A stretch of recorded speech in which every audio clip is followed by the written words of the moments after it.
श्याम का जब जन्म हुआ था तो उसकी माँ बहुत खुश थी। उसकी माँ को लगा कि यह बच्चा पूरे परिवार के लिए खुशियाँ लाएगा, लेकिन ठीक इसका उल्टा हुआ।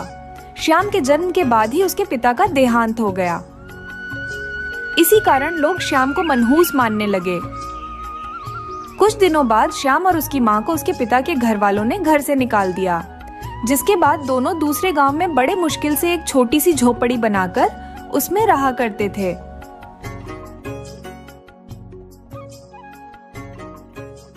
माँ, मुझे तुम्हारा ऐसे दूसरे के घरों में बर्तन धोना अच्छा नहीं लगता। क्या मैं तुम्हारे साथ चलकर तुम्हारी मदद नहीं कर सकता? बेटा, मैं दूसरे के घरों में जाकर बर्तन धोने का काम करती हूँ। वहाँ जाकर तू क्या करेगा भला? और वैसे भी तेरी तकदीर में बड़ा आदमी बनकर राज करना लिखा है, न कि दूसरे लोगों के घर जाकर बर्तन धोना। क्या माँ, फिर से वही बात? मेरे जैसा मनहूस भला राज कैसे कर सकता है? बेटा, माँ का दिल कभी गलत नहीं बोलता। तू देखना, एक दिन तू बहुत बड़ा आदमी बनेगा। इतना कहकर श्याम की माँ काम पर चली जाती है। ऐसे ही 10 साल बीत गए और श्याम अब 20 साल का हो चुका था। एक दिन श्याम की माँ की तबीयत बहुत ज्यादा खराब हो जाती है। माँ, ये तुम्हें क्या हो गया? तुम ना कुछ खाती हो और नहीं तुम्हारा बुखार उतरता है। पिताजी की तरह तुम भी तो मुझे छोड़कर नहीं चली जाओगी ना?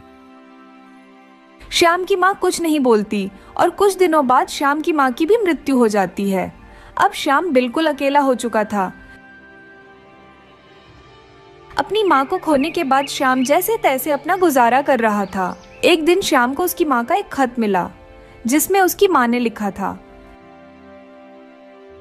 श्याम, लगता है मेरे पास ज्यादा समय नहीं है, इसीलिए मैं तुम्हें ये बात बताना चाहती हूँ कि तुम्हारा विवाह बचपन में ही हो चुका था, जब तू सिर्फ 5 साल का था। इतना पढ़कर श्याम सोच में पड़ जाता है। आखिर मेरी शादी कब हुई और मेरी पत्नी कौन है? माँ ने अभी तक मुझे उसके बारे में क्यों नहीं बताया था? बेटा, तेरा विवाह मेरी सहेली की बेटी के साथ हुआ था। वो सुंदरनगर राज्य में रहती है। उसका नाम माया है। जब तुझे ये खत मिलेगा तब तक मैं जा चुकी होंगी, इसीलिए तू अपनी पत्नी को अपने घर ले आना। लेकिन बेटा, अपनी यात्रा में मेरी एक बात याद रखना। रास्ते में रहते चलते जहां भी रात हो जाए वहीं पर रुक जाना और फिर अगली सुबह वहां से आगे बढ़ना। मेरा आशीर्वाद हमेशा तेरे साथ रहेगा। अपने विवाह की बात सुनकर श्याम खुश हो जाता है। मैं आज ही अपनी पत्नी को लेने सुंदरनगर राज्य जाऊंगा। श्याम एक पोटली में खाना बांध लेता है और सुंदरनगर राज्य के लिए निकल पड़ता है।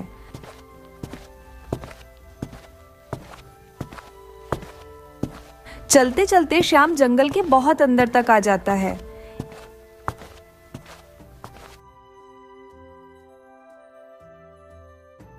अरे वाह, कितनी सुंदर बकरी है। लेकिन इसका मालिक कहाँ है? अगर इसका मालिक कोई नहीं है तो मैं ही इसका मालिक बन जाऊंगा। अपने ससुराल से लौटते समय मैं तुझे अपने साथ ले चलूंगा। इतना बोलकर श्याम आगे बढ़ जाता है।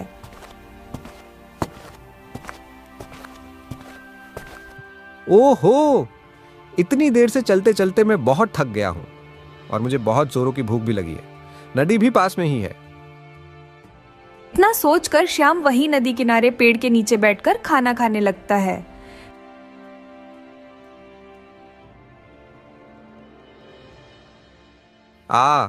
खाना खाकर पेट तो भर गया, अब थोड़ा पानी भी पी लेता हूँ। फिर श्याम नदी के पास जाता है और पानी पीता है। इस नदी का पानी तो बहुत मीठा है। पीकर आनंद ही आ गया। चलो अब मैं आगे चलता हूँ।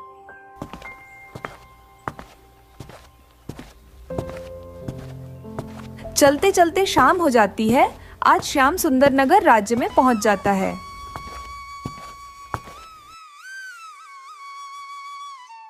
अनजान गांव में श्याम को कुछ भी समझ में नहीं आ रहा था कि वो अपनी पत्नी का घर कैसे ढूंढे। तभी गांव में उसे ठेले वाला दिखाया देता है और वो उसके पास जाकर पूछता है, अरे भाई, क्या आप बता सकते हैं कि यह कौन सा गांव है? अरे भाई, ये सुंदर नगर राज्य है। अरे हाँ, माँ ने तो खत में इसी गांव का जिक्र किया था। मतलब यही मेरा ससुराल है। शुक्रिया भाई। लेकिन भाई, क्या तुम बता सकते हो कि माया का घर किधर होगा? अरे हाँ भाई, क्यों नहीं। तुम यहां से सीधे चले जाओ, सबसे अंत में नदी के किनारे वाला घर माया का ही होगा। माया के घर का पता जानकर श्याम वहां से चल देता है।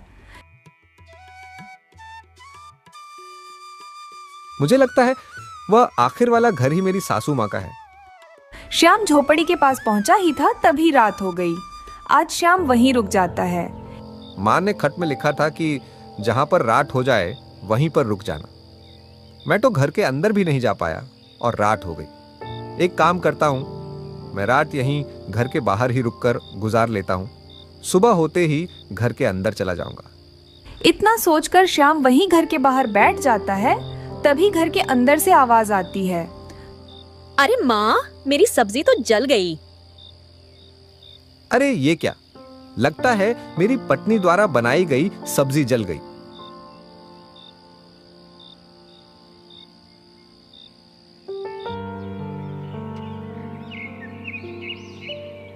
सुबह सुबह श्याम उठता है और घर के अंदर चला जाता है।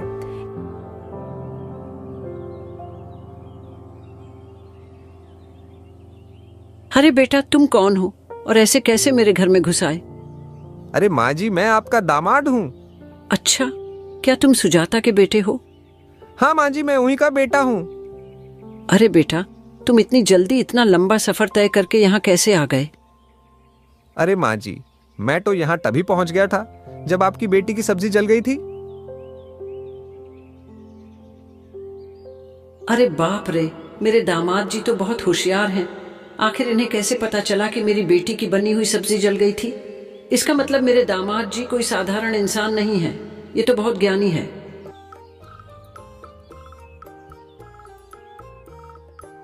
अरे माँ जी, क्या हुआ? आप किस सोच में पड़ गए? कुछ नहीं दामाद जी, आप आराम कीजिए। अरे बेटी, दामाद जी की खातिरदारी करो, मैं अभी आती हूँ। इतना बोलकर वो बूढ़ी औरत गांव की ओर निकल जाती है। आज बुढ़िया बहुत खुश थी क्योंकि उसे लग रहा था कि उसका दामाद बहुत होशियार है। क्या बात है सुखिया, आज तेरा मुंह इतना उतरा उतरा क्यों है? अरे माँ जी, मैं आपको क्या बताऊं, मेरी बकरी कुछ दिनों से मिल नहीं रही है। मेरी पत्नी ने बोल बोल कर मेरा तो दिमाग ही खराब कर दिया है। अभी तक मेरी बकरी का कोई पता नहीं चल पाया है। पता नहीं वो कहां पर होगी। सुखिया तो परेशान क्यों होता है? मैं तेरी बकरी को अभी ढूंढ दूंगी। क्यों मजाक कर रही हो माँ जी? मैं पहले ही बहुत परेशान हूँ। अरे सुखिया, मेरे दामाद जी बहुत बड़े ज्ञानी हैं, वो सब कुछ जानते हैं। अगर ऐसी बात है तो मैं जरूर आपके दामाद के पास आऊंगा। इतना सुनकर बुढ़िया वहां से चली जाती है और पूरे गांव में यह बात फैला देती है कि उसका दामाद बहुत होशियार है।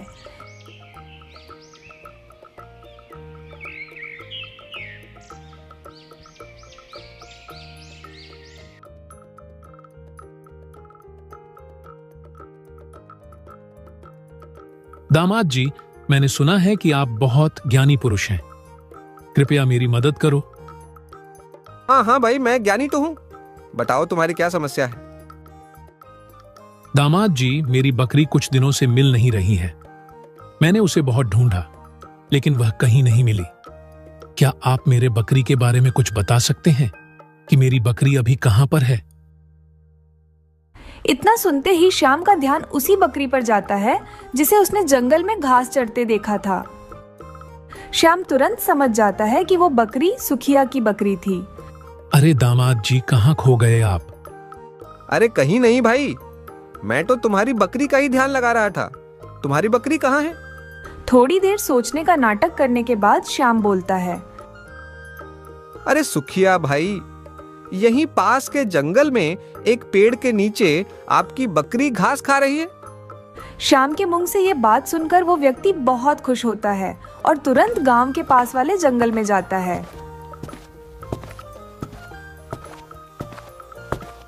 थोड़ी देर चलने के बाद सुखिया देखता है कि बकरी सामने ही एक पेड़ के नीचे घास खा रही है। अपनी बकरी को देखकर सुखिया की खुशी का तो ठिकाना ही नहीं था।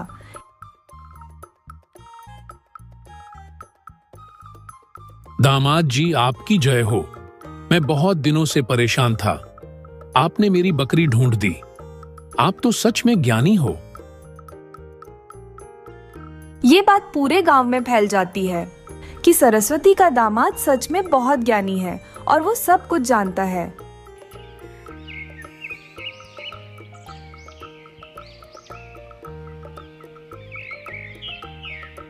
मैं सच कह रहा हूं महाराज, सरस्वती का दामाद बहुत ज्ञानी है। वो सब कुछ जानता है। यह तो बहुत अच्छी बात है। मैं भी उस ज्ञानी आदमी से जरूर मिलना चाहूंगा। सैनिकों, जाओ, सरस्वती और उसके दामाद को जल्दी यहां लेकर आओ। राजा की बात सुनकर दोनों सैनिक सरस्वती के घर जाते हैं।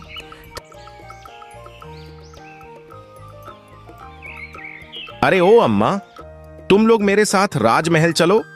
महाराज ने आपको और आपके दामाद को राजमहल में बुलाया है। अरे सैनिकों, महाराज हमें क्यों बुला रहे हैं? क्या हमसे कोई गलती हुई है? पता नहीं अम्मा, हम ये सब नहीं जानते। आप लोगों को हमारे साथ राजमहल चलना होगा। हे भगवान, ज्ञानी बनने के चक्कर में मैं कुछ गलत तो नहीं कर बैठा? आखिर राजा हमें क्यों बुला रहे हैं? थोड़ी देर बाद सरस्वती अपने दामाद और सैनिकों के साथ राजा के महल में चली जाती है। क्या हुआ महाराज? आपने हम गरीब को याद किया। हमसे कोई भूल हो गई है क्या? सरस्वती नहीं, तुमसे कोई गलती नहीं हुई है और ना ही कोई भूल। हम तो बस इतना जानना चाहते हैं कि क्या तुम्हारा दामाद सच में भूत और भविष्य जानता है? जी हाँ महाराज, इसमें कोई शक नहीं है। मेरे दामाद जी बहुत ज्ञानी हैं। क्यों श्याम, क्या यह सच है कि तुम भूत और भविष्य दोनों जानते हो? राजा की बात सुनकर तो श्याम के पसीने ही छूट जाते हैं। हे भगवान, क्या बुढ़िया ने मुझे कहां फंसा दिया? अगर ना बोला तो राजा मुझे अभी मारवा देगा। अगर हां बोलो तो हो सकता है कि अपने आप को बचाने का कोई मौका मिल जाए। क्या हुआ श्याम, तुम किस सोच में डूब गए? कहीं नहीं महाराज, आपने मेरे बारे में जो भी सुना है सब सच है। तो फिर ठीक है, तुम मुझे रानी के खोए हुए हार के बारे में बताओ कि वह कहां है। अगर तुमने सच बताया तो मैं तुम्हें मुंह मांगा इनाम दूंगा, और अगर तुम नहीं बता पाओगे तो मैं तुम्हारा सर काटवा दूंगा। राजा की बात सुनकर श्याम बहुत ज्यादा डर जाता है और खुद को बचाने का उपाय सोचने लगता है। क्या हुआ श्याम, तुम किस सोच में डूब गए? माफ कीजिएगा महाराज, लेकिन हार का पता लगाने के लिए आपको मुझे एक दिन का समय देना ही होगा। ठीक है, मैं तुम्हें कल तक का समय देता हूं।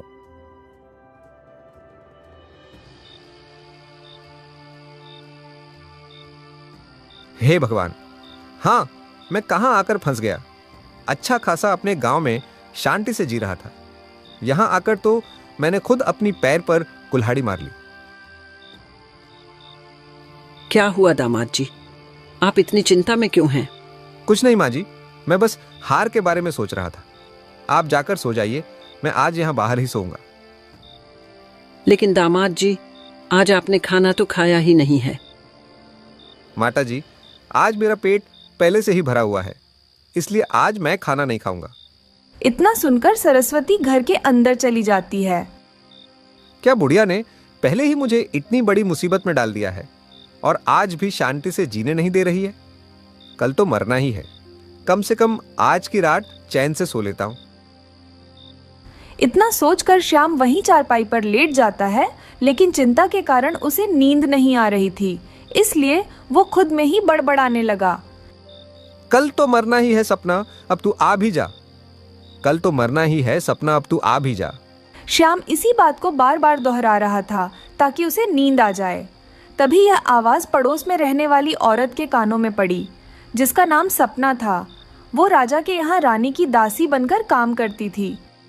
अरे, ये बुढ़िया का दामाद तो मेरा ही नाम ले रहा है। कहीं से पता तो नहीं चल गया कि वो हार मैंने ही चुराया है। हे भगवान, ये क्या हो गया? अगर ये बात है राजा को पता चली तो राजा तो मुझे फांसी पर ही चढ़ा देंगे। अब मैं क्या करूं? थोड़ी देर सोचने के बाद सपना बोलती है, मैं एक काम करती हूँ, दामाद जी को सारी बात बता देती हूँ। हो सकता है दामाद जी मुझे बचा ले। ये सोचकर सपना तुरंत ही श्याम के पास पहुंच जाती है। दामाद जी, मुझे माफ कर दीजिए। आप राजा साहब को मत बताना रानी का हर मैं नहीं चुराया है, नहीं तो महाराज मुझे फांसी पर लटका देंगे। सपना की बात सुनकर श्याम सब कुछ समझ गया और वो मन ही मन बहुत खुश हुआ। अरे सपना जी, आप चिंता मत कीजिए, लेकिन मैं आपको एक ही शर्त पर बचा सकता हूं। अगर आप वो हार मुझे लौटा देंगे तो मैं आपका नाम राजमहल में नहीं लूंगा। लेकिन दामाद जी, मैं तो वो हार अपने साथ लाई ही नहीं हूँ। वो तो अभी भी राजा के महल में ही है। लेकिन वो हार तुमने कहाँ रखा है? दामाद जी, वो हार राजा के बगीचे में एक बड़े से पत्थर के नीचे है।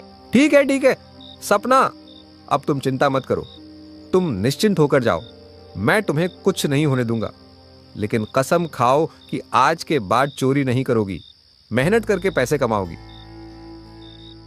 हाँ हाँ दामाद जी, मैं कसम खाती हूँ, आज के बाद मैं कोई चोरी नहीं करूंगी।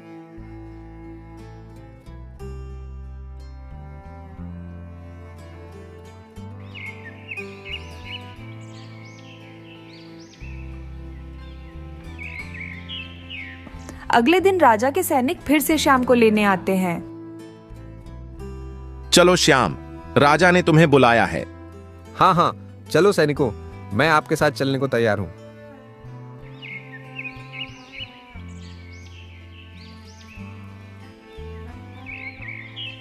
कहो श्याम, क्या तुम्हें रानी के हार के बारे में कुछ पता चला? जी महाराज, मैंने आपके हार की खोज कर ली है। हाँ, तो बहुत अच्छी बात है। अब मुझे जल्दी से बताओ कि वो कहां पर है। महाराज, वो हार महल के बगीचे में बड़े से पत्थर के नीचे दबा हुआ है। आदेश मिलते ही सैनिक जल्दी से राजा के बगीचे में जाते हैं। वो हार सच में राजा की बागीचे में ही बड़े से पत्थर के नीचे पड़ा हुआ था।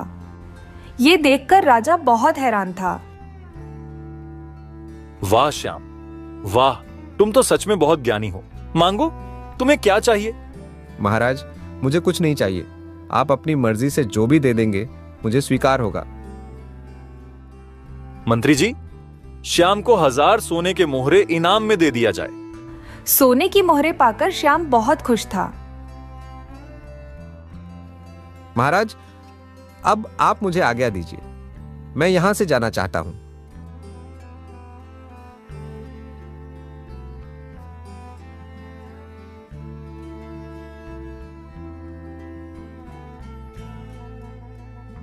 हे भगवान, आज तो बचा लिया आपने।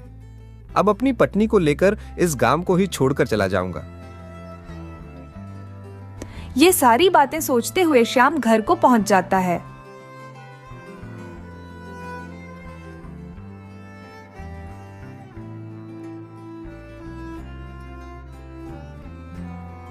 माता जी, आप मेरी पत्नी को आज ही विदा कर दीजिए। मैं आज ही अपने घर लौटना चाहता हूं, क्योंकि आज का दिन ही विदाई के लिए सबसे ज्यादा शुभ है।